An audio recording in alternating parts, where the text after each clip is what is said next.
আলহামদুলিল্লাহি ওয়াহদা ওয়াসসালাতু ওয়াসসালামু আলা মান লা নাবিয়্যা বাদ আম্মা বাদ।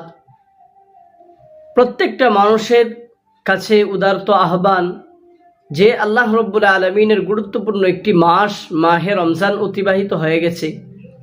এই মাহে রমজানে আমরা আল্লাহ রব্বুল আলামিনের ইবাদত করলাম, বন্দিগি করলাম, 5 ওয়াক্ত নামাজ পড়লাম, তারাবি পড়লাম, রোজা রাখলাম।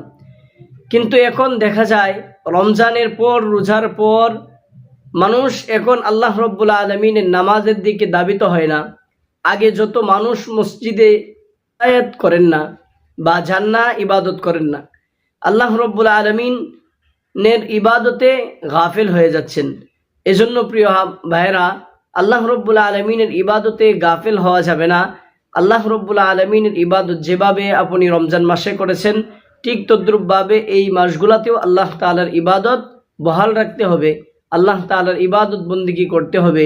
এজন্য 5 ওয়াক্ত নামাজ এবং ইবাদতে মশগুল থাকার জন্য আমাদের সকলকে এক হয়ে নেক হয়ে আল্লাহর ইবাদত করার তৌফিক দান করুক, আমিন।